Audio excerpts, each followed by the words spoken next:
Welcome to Showoff Showdown! In this series, the fighters are called Showoffs, and this is the series for the Showoff Showdown! Now let's meet the Showoffs for tonight's showdown, shall we? Tonight, we have a hardcore epic battle between God and Demon. That's right, Kratos versus Dante! I'll say this much, whoever wins or loses, this battle is gonna be one hell of a bloodbath! I put links to the analysis on both characters in the description below. Now without further ado, it's time for the Showoff Showdown!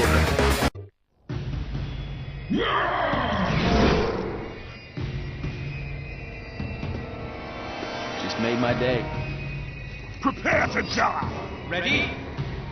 Fight!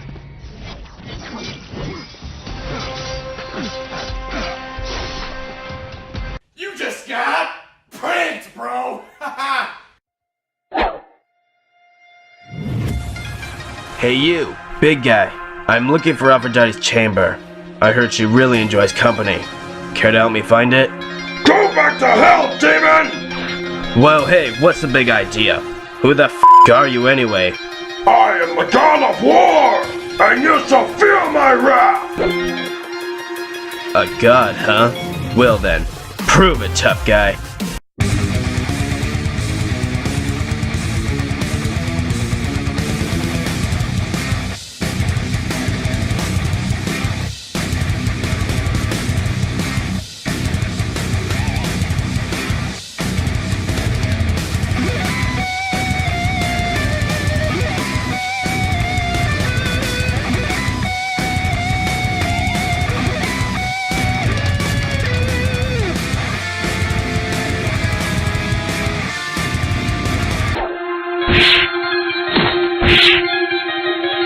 Why won't you die? Don't ask me.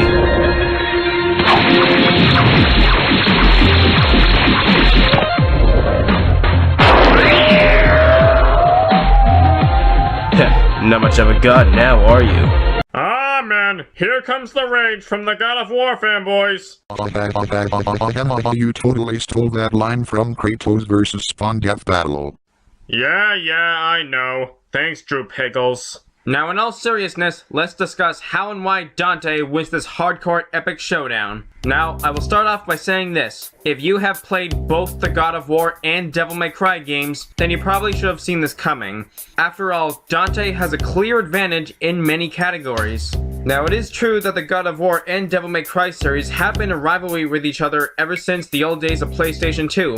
And before you ask, yes, I do have the games from both series. And to prove it, here's a picture of me holding the original God of War and Devil May Cry games for PlayStation 2, 3, and Xbox 360. Now, both of them are great games in my opinion, but debating on which game series is better has nothing to do with who would win in a fight. Anyway, sorry for getting off topic a little. Now, one of the only advantages that Kratos has over Dante is raw physical strength. While Dante has shown some pretty impressive strength feats of his own, I think it's safe to say that Kratos' Titan feat alone trumps any and all of Dante's feats of physical strength. However, strength isn't the only thing that matters, and there are many other categories where Dante has the advantage. Now, one of the biggest advantages that Dante holds over Kratos is speed. Now, Kratos does have the Boots of Hermes, which might be able to help Kratos keep up with Dante's speed a little, but even with the Boots of Hermes, Dante would still most likely be faster than Kratos. Now, the category in who is more skilled is actually debatable. Remember, Kratos has been trained by the Spartans and the Olympian gods to become the great warrior we have all known him to be. And as we all know, Kratos has killed every god of Olympus one by one, except for Aphrodite, all on his own. While on the other hand, Dante's skill is one that is matched by very few. One of the only ones who was able to match Dante's skill is his twin brother Virgil. Now, let's talk about Kratos and Dante's arsenal. While Kratos does have a wide arsenal of godly weapons, such as the Blades of Chaos, the Bow of Apollo, the Nemean Cestus, etc., however, Dante has a clearly much wider arsenal of weapons as disposable that not only matches, but also surpasses Kratos' arsenal. So I think it's safe to say that Dante has more ways to kill Kratos than Kratos has ways to kill Dante. And while Kratos is definitely not an easy opponent to put down, Dante does have what it takes to get the job done. And that's another thing. While Kratos is able to potentially do damage to Dante, assuming he can even hit Dante, he doesn't really have many ways to actually kill Dante. Because Dante has a healing factor that rivals Wolverine and Deadpool's, Dante can tank just about anything that Kratos has to throw at him. Now, the only weapons in Kratos' arsenal that might be able to kill Dante are 1. The Claws of Hades, which rip the souls out of its victims, although strong enough opponents can resist them, and 2. Kratos' most powerful weapon, the Blade of Olympus. However, not only would Kratos have a really hard time trying to land a perfectly direct stab on Dante with it, but Kratos probably wouldn't even get a chance to use the Blade of Olympus. The reason why is because the Blade of Olympus is not Kratos' first weapon of choice, and it is most likely something that Kratos would only use as a last resort if he has no other choice or no other way of killing his opponent. So Dante would pretty much kill Kratos long before Kratos finally decides to use the Blade of Olympus. Oh, and on another note, Dante has some pretty special weapons that might actually be even more powerful than the Blade of Olympus. For example, Dante has his brother sword, Yamato, which was said to be able to cut through literally anything, including dimensions and even the very fabric of space itself. And that's just one example. Okay, now before the Kratos fanbase shows up and says Kratos should have won because Kratos has killed gods and Dante hasn't, for those of you who have never played any of the Devil May Cry games, major spoiler alert in 3, 2, 1, but believe it or not, Dante has also killed gods. In fact, the gods that Dante has faced might actually be even more powerful than the gods from God of War. Now, if you ask me, I believe the gods from God of War are more on par with the gods from Mortal Kombat. Now, I'm not saying these gods aren't powerful, I'm just saying that they're not as powerful as other gods from different video game series. The gods can be... Excuse me. The gods can be killed!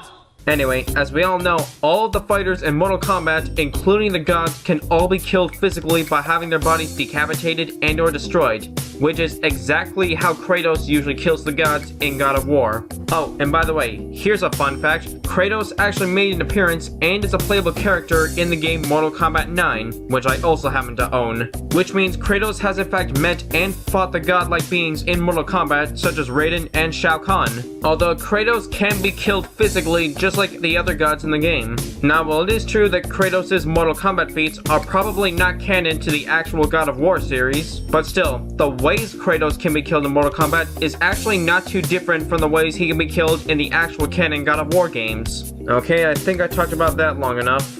Anyway, now if anything, the only weakness Dante has that might be a problem for him in this battle is the fact that he has a very arrogant and cocky attitude, and he tends to underestimate his opponents and become quite careless during battle. However, this might actually be less likely to happen while fighting someone like Kratos. I mean, think about it. If you actually meet Kratos face to face and you take your very first glance at him, does this look like the kind of guy you would underestimate? I don't think so. Oh, and by the way, I just realized something else. Kratos doesn't really have any way of countering or getting past Dante's Quicksilver. Once Dante decides to use Quicksilver, it's all over for Kratos. Because if Dante freezes time with Quicksilver, then Kratos is going to get diced up into so many pieces that he'll be better off served as a topping on Dante's pizza. Now, honestly, I don't think I even need to bring up Dante's Devil Trigger now, do I? Now that would just be plain overkill. Now, don't get me wrong, someone like Kratos is definitely going to put up quite a fight against someone like Dante, but sadly, all Kratos will be doing is prolonging the inevitable, and it won't be too long before a god has fallen. So in the end, a god has been beaten by the devil.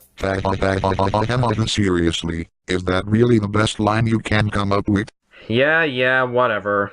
The winner of this battle is Dante. By the way, I want to give a special thanks to the animator of this battle, Mario and Sonic Super Gamer. He has done an amazing job animating this epic battle, and he has made plenty of other awesome animations as well. So if you like what you see, go check out his channel and subscribe. Got any ideas for Showoff Showdown? Then let me know in the comments below, and hopefully, I just might do them. Now stay tuned for the next episode of Showoff Showdown!